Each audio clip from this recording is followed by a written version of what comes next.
Killeen. Welcome to another episode of Murphy's Law. I'm Eric Murphy, and with me today is V La Bianca. Hey, V. Hello, Eric. Oh, how are you doing this week? I'm doing good. Good. Hanging in there. How are you? I'm doing all right. I dove into the archives, like way deep, to find another good one this week. And I want to see if you remember. You have such a good memory. So let's see what you remember from this one here. Ha, Satan. In Killeen. Yes. Hi. Do you remember that person? I remember he was picky about how he pronounced his name, but that's about it. Ah, well, he was picky about how he pronounced his name, and I pulled that. So let's see what he has to say really quick. Is it Hail Satan or Ha Satan? What's Ha Satan? Ha Satan. Okay. Yes, in Hebrew, it's a Jewish term meaning the accuser. Oh, so are you here to accuse us? Of course, I'm here to accuse you. Oh, the things that are only obvious and everyday for us. That is so good. That is so good. It's like somebody out of a comic book calling in, and you know, Ronan the Accuser is a person in comics. It's and he's way more badass than he's portrayed in the movies. But that's a conversation for another day. So he's got some accusations going on, and I know last week we talked a little bit about things flying around in space, and we're going to just stay on the space theme this week because aren't you excited? Here's what he had to say, and we were excited at the time too. See if you can catch our faces right at the end there. If we have biblical text that speaks of individuals coming from quote unquote the heavens that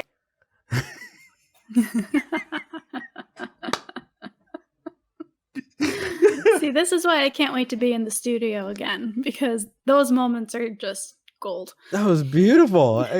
So were you thinking the same thing I was thinking? What were you thinking? Ancient aliens. Ancient aliens. Yes. It's so few and far between. And I mean, again, I know we're kind of giving a look behind the curtain for people, and how often do we just don't get this enough? We don't, and I love it. No.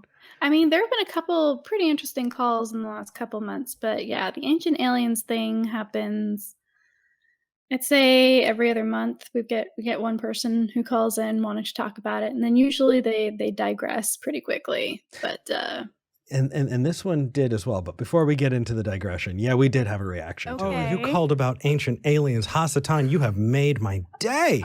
So first off, let's talk about the biblical text. Write it off as ancient aliens. I love that we're going to be very, very specific about our ancient aliens.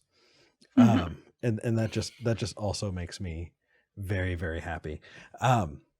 There are a couple of things that are talked about in between during this conversation, but just to try and get this video to a decent size, I went with the major theme of it. So I do have the link to the full episode in the comments for people who want to watch it. I highly suggest it.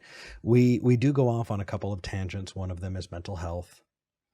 A large piece of it had to do with condescension and saying, you know, basically you're beating up on people who aren't smart enough to understand, and so you should just let them believe. And because it was rough. It was incredibly condescending.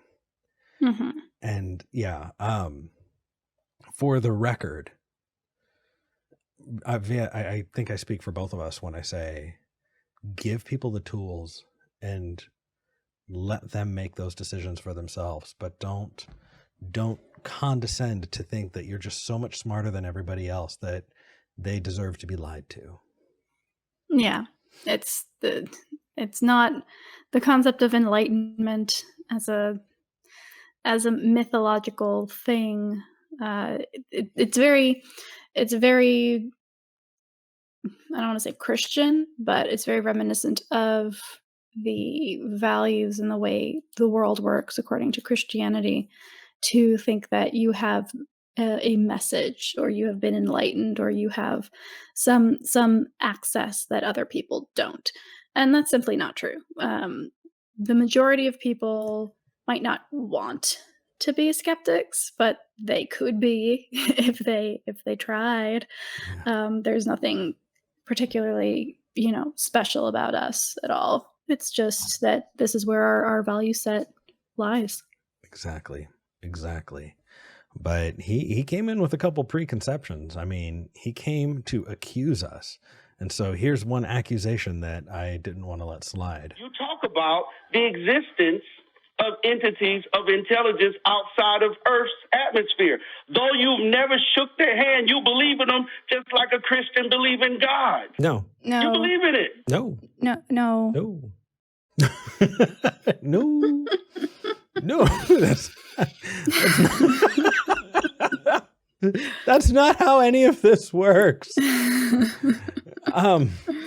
So why is it different that our we were specific. We responded that there is a likelihood that there could be life somewhere else out in the universe, because it's not like we're made of, particularly unique elements. And if if the conditions are right, you never know. It could be bacteria, which was a quote from you from that episode. I mean, either way, we're saying that there's a likelihood to it, but right. That doesn't mean that we're betting the farm on it, and it doesn't mean that we are going out and proselytizing and making laws on it. Right. It's not. It's a possibility, but it's not factoring into my day-to-day decisions to do anything, or who to vote for, or what organizations to give my money to, or which family members I'm talking to or not. That's it.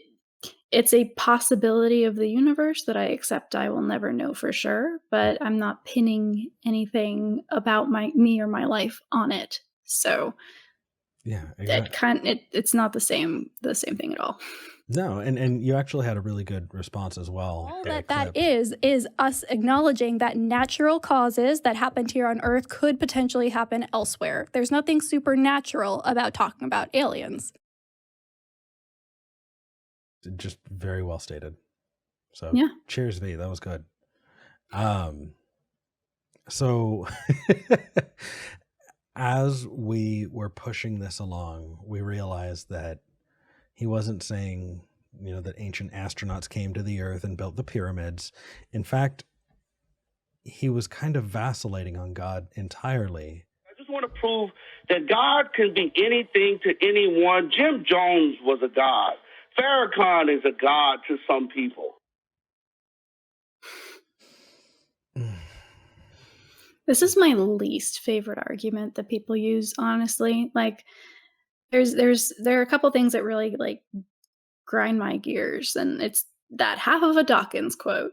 It's look at the trees, and it's, well, God can mean anything, really. So why don't we just let people believe in it? Because everybody believes in something. And to me, that's just such a cop-out. It's not an argument. It's an attempt to sound philosophical and smart when all you're saying is stop analyzing my definition. Go look over there at another definition because I can't back mine up. Yep. That's exactly right. And we tried challenging him on it, and I flubbed. I did not do great on that one. And I wanted to show what that looks like. I was trying to find something to compare, to say, hey, if we're going to define God as this or that. And so I started reaching for it. And this is where having partners, having people that you're with, there with you to help, really, really comes in handy. You saved my butt. Right? If I held up my coffee mug, I think I used that as an example before, or I bring up the Book of Eric, right? And I say, well, I'm complicating this more than I need to. Okay, so yeah, go ahead. No, look. And you dove right in and you picked it up. And diving in and helping each other out like that is something that people also don't have access to. They say, oh, wow, how can you do that so well on the show? It's like, not everybody has an Eric or a V or a Jenna there to help out.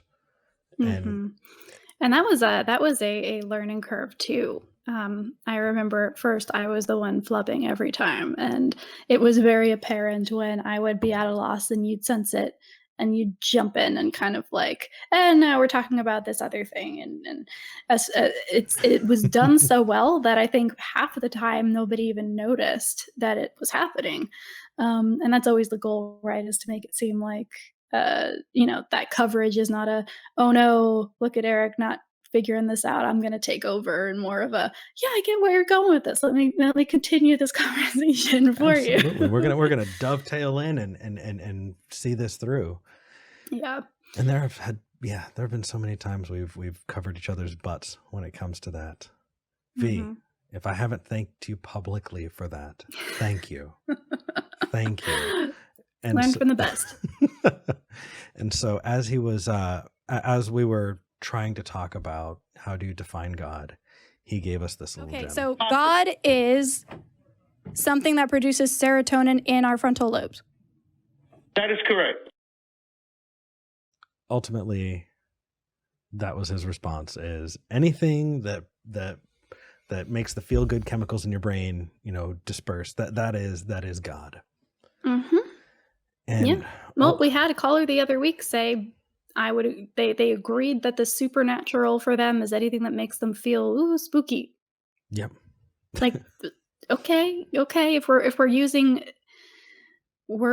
yes, we have words to describe emotions, and definitions are inherently wrapped up in how they make us feel, and sure, but we can't build our world in any objective way if we're labeling these fleeting emotions with these ontological concepts, right? An emotion is not proof of anything that exists outside of your body's reaction to stimuli. Yeah. And I don't know. No, you're right. And it devolved from there. As soon as that came out, we really didn't have a whole lot of places to go, and ultimately it looked like Satan, the accuser, is accusing on behalf of whatever it is that makes your brain feel good. And I call BS there, because he drew his name from ancient Hebrew so that he could. No, this is not something that backs up your beliefs. This is something that hasn't been challenged. And upon inspection, it falls apart. I felt weird ending things out with that, because there were a couple of things that I thought were really, really important. And I know I already said it, but I want to show it, because, mental health is something very close to my heart. And when he came in with this, the fact that if the person was developmentally disabled, would you sit there and argue with the individual about them not being Superman? You would not argue with them being Superman. And I'm saying, with your level of intelligence now, which you guys should upstep it a little bit more, you shouldn't be arguing with people who believe in God. No. Number one, people call into us. And even if we were going out and finding people, give them the opportunity. I was so upset, and it really did. It took us off track for a while. And in that case, I think I'm okay with that.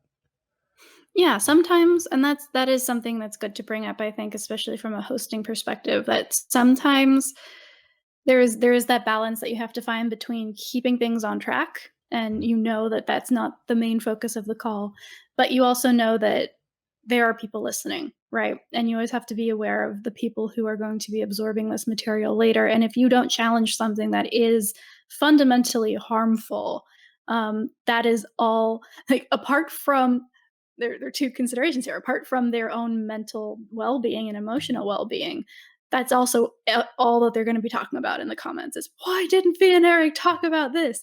So you have to balance all of this in spur of the moment and be, okay, do I go off topic? Do I follow this tangent where it leads? Do I have the emotional and scientific resources to be able to back up my objection to this particular claim? How do we get back on track afterwards? So yeah, it's this huge mental calculation that happens like that. Yeah. But yeah, I think in this case it was warranted to go off on that sidetrack. Definitely. And I think we handled it pretty darn well, but it was one that stuck with me and it's something that I remembered. And so these are the early days of Murphy's Law as I work out all of the kinks and all of the technical issues. But this is one that was just close to my heart that I wanted to talk about. So V, how can people find you? Yeah, people can find me at my website, vroselabbianca.com. And that will get you links to all of the interviews that I do on other channels, the 2 shows that I'm on with the ACA, as well as my Patreon, where you can help support me as I build my own channel and start putting out merch, which should be happening in the upcoming weeks. So yeah, vroselabbianca.com. Also, other things that V does, V is a host of Secular Sexuality with the ACA and also hosts Talk Heathen with me at the ACA. Yes. So in case you didn't realize that was me. That was me. I had different hair. It's the hair, but, yeah. And I wasn't wearing glasses, so. Fair enough. V, thank you so much. And I'll talk to you next time. Sounds good. Thanks. Bye. Okay, that's another episode of Murphy's Law in the bag. So really quick before you go, hit that subscribe button that we can get notified when I put out content Mondays, Wednesdays, and Fridays. If you have not seen my interviews with Christian apologists, right up here. If you want to catch a couple more episodes of Murphy's Law, you can click right here. Links are below to support myself, to support V for the original episode, all of that good stuff. Thank you for joining. I'll see you next week.